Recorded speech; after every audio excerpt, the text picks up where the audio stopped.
ನಮಸ್ಕಾರ. ನನ್ನ ಹೆಸರು ನಾಗೇಶ್ವರರಾವ್. ನಾನು ಆಂಧ್ರದಲ್ಲಿ ಕದಿರ್ನಲ್ಲಿ ಇದ್ದೀನಿ. ನನ್ನ ಮಕ್ಕಳಿಬ್ಬರು ನನ್ನ ಗಂಡು ಮಕ್ಕಳು. ಅವರಿಗೆ ಎಲ್ಲ ಆಸ್ತಿ ಗೀಸ್ತಿ ಮಾಡಿ ನಾನು ಅವ್ರಿಗೆ ಕುದಿರಿಸಿ ಎಲ್ಲ ಮದುವೆ ಮಾಡಿ ಓದಿಸಿ ಎಲ್ಲ ಮಾಡಿದ್ರೆ ಅವರೆಲ್ಲ ಕೈನಲ್ಲಿ ಇಟ್ಕೊಂಡು ನನ್ನ ಹೊರಗಾಕ್ಬಿಟ್ಟಿದ್ದಾರೆ. 15 ವರ್ಷದಿಂದ ನಾನು ಹೊರಗಡೆ ತಿರುಗಾಡ್ತಾ ಇವಾಗ ಬಳ್ಳಾರಿನಲ್ಲಿ ಮನೋರಂಭ ಅವ್ರ ಹತ್ರ ಬೃಂದಾವನ ಕಾಲಿನಲ್ಲಿ ಅವ್ರ ರಕ್ಷಣದಲ್ಲಿ ಇದ್ದೀನಿ. ಅವರೇ ನನ್ನ ನೋಡ್ಕೊಂತ ಇದ್ದಾರೆ. ನನ್ನ ಮಕ್ಕಳನ್ನ ಏನ್ ಕೇಳಿದ್ರು ನನ್ನ ಮಾಡಿದ್ರೆ, ನನಗೆ ಆರೋಗ್ಯ ಚೆನ್ನಾಗಿಲ್ಲಿದ್ರು ಅವ್ರು ಕೇರ್ ಮಾಡ್ಲಿಲ್ಲ.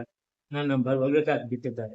ದಯವಿಟ್ಟು ಇಂಥ ಕೆಲಸ ಯಾರಿಗೂ ಬರಬಾರ್ದು, ಇನ್ಯಾರು ಇಂಥ ಫಜೀತಿ ಬಿಡಬಾರ್ದು ಅಂತ ನಿಮಗೆ ಬೇಡ್ಕೊಂತ ರಾಷ್ಟ್ರ ಪುರುಷ ಅಧ್ಯಕ್ಷರಾದ ರಜನಿ ರಾಜ್ ಅವರಿಗೆ, ಜಿಲ್ಲಾ ಅಧ್ಯಕ್ಷರಾದ ರಾಮಕೃಷ್ಣ ಅವರಿಗೆ ನಮಸ್ಕಾರ ಸ್ನೇಹಿತರೆ, ನಾನು ನಿಮ್ಮ ರಜನಿ ರಾಜ್.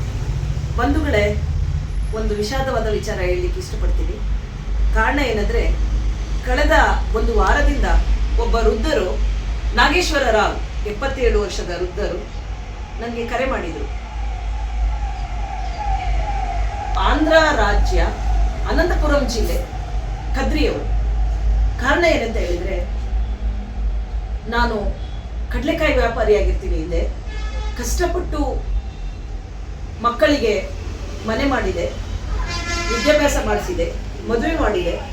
ಎಲ್ಲ ಆದಮೇಲೆ ನನ್ನನ್ನು ಹೊರದಬ್ಬಿದ್ದಾರೆ, ನಿರ್ಲಕ್ಷ್ಯಕ್ಕೆ ಒಳಗಾಗಿದ್ದೇನೆ, ನನಗೆ ನ್ಯಾಯವನ್ನು ನೀಡಿ ಅಂತೇಳಿ ಕಳೆದ ಒಂದು ವಾರದಿಂದ ಕರೆ ಮಾಡ್ತಾ ಇದ್ರು. ಈಗ ಅವರು ಬಳ್ಳಾರಿಯಲ್ಲಿ ಒಬ್ಬ ಸಮಾಜ ಸೇವಕರು ಅವರಿಗೆ ಕೈ ಹಿಡಿದು ಆಶ್ರಯ ನೀಡಿ ಊಟ ವಸತಿಯನ್ನು ನೀಡ್ತಾ ಇದ್ದಾರೆ. ಅವರಿಗೆ ಮೊದಲು ಒಂದು ಹ್ಯಾಟ್ಸ್ ಹೇಳ್ತೀನಿ. ಈಗ ಈ ಹಲವಾರು ಘಟನೆಗಳನ್ನು ನಾವು ನೋಡ್ತಾ ಇದ್ದೇವೆ. ಪುರುಷರಿಗೆ ಕೆಲವು ಭಾಗದಲ್ಲಿ ಹೆಚ್ಚಿನ ದೌರ್ಜನ್ಯಕ್ಕೆ ಒಳಗಾಗ್ತಾ ಇದ್ದಾರೆ. ಈ ನಿಟ್ಟಿನಲ್ಲಿ ನಾನು ರಾಷ್ಟ್ರೀಯ ಪುರುಷರ ಹಿತರಕ್ಷಣಾ ಸಮಿತಿ ಯಾಕೆ ಮಾಡಬಾರ್ದು ಅಂತೇಳಿ ನಿರ್ಧಾರ ಮಾಡಿ ಕಳೆದ 3 ತಿಂಗಳ ಹಿಂದೆ ಇದು ಅಸ್ತಿತ್ವಕ್ಕೆ ಬಂತು. ಹಾಗೆ ಬಳ್ಳಾರಿ ಎಲ್ಲ ಜಿಲ್ಲೆಯಲ್ಲೂ ಒಬ್ಬೊಬ್ಬರು ಅಧ್ಯಕ್ಷರನ್ನ ಮಾಡುವಾಗ ಬಳ್ಳಾರಿಯಲ್ಲಿ ರಾಮಕೃಷ್ಣ ಅನ್ನೋರನ್ನ ಅಧ್ಯಕ್ಷನಾಗಿ ನಾವು ಆಯ್ಕೆ ಮಾಡ್ತೀವಿ. ಯಾವಾಗ ಪುರುಷರ ಹಿತರಕ್ಷಣಾ ಟ್ರಸ್ಟ್ ಅಸ್ತಿತ್ವಕ್ಕೆ ಬಂದ ಮೇಲೆ ಎಲ್ಲರಿಗೂ ಕೆಲವು ಭಾಗದಲ್ಲಿ ಗೊತ್ತಾಯಿತು, ಯಾಕೆ ನಾವು ದೂರನ್ನ ದಾಖಲಿಸಬಾರ್ದು ಅಂತೇಳಿ ಈ ಬಳ್ಳಾರಿಯ ನಾಗೇಶ್ವರ ರಾವ್ ಅವರು ಬಳ್ಳಾರಿಯ ಅಧ್ಯಕ್ಷರಾದ ರಾಮಕೃಷ್ಣ ಅವರಿಗೆ ದೂರನ್ನ ನೀಡ್ತಾರೆ. ಅಲ್ಲಿಂದ ನನಗೆ ಕರೆ ಬರ್ತದೆ.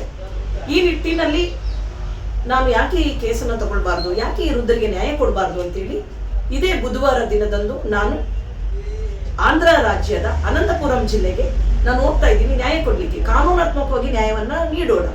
ಇವರು ಸ್ವಯಾರ್ಜಿತ ಆಸ್ತಿಯನ್ನ ಸಂಪಾದನೆ ಮಾಡುವುದು, 2 ಮನೆ ಮಾಡಿದ್ದಾರೆ, ಮಕ್ಕಳಿಗೆ ಎಜುಕೇಶನ್ ಕೊಡಿಸಿದ್ದಾರೆ, ಇವರ ತಿರಸ್ಕಾರ ಮಾಡಿ ಹೊರಗೆ ಹಾಕಿದ್ದಾರೆ. ಇದನ್ನ ಕಾನೂನಾತ್ಮಕವಾಗಿ ನ್ಯಾಯವನ್ನ ನೀಡುವ ನಿಟ್ಟಿನಲ್ಲಿ ಇದೇ ಬುಧವಾರ ನಾನು ಆಂಧ್ರ ರಾಜ್ಯಕ್ಕೆ ಹೋಗ್ತಾ ಇದ್ದೀನಿ. ಇದು ಆಂಧ್ರ ರಾಜ್ಯಕ್ಕೆ ಇವತ್ತು ಹೊಸ್ತಿನಲ್ಲ ಹೋಗ್ತಾ ಇರೋದು, ಇದು 2ನೇ ಬಾರಿ ನಾನು ಹೋಗ್ತಾ ಇರೋದು ಆಂಧ್ರ ರಾಜ್ಯಕ್ಕೆ. ನನ್ನ ಸಹಪಾಠಿಗಳು ಕೂಡ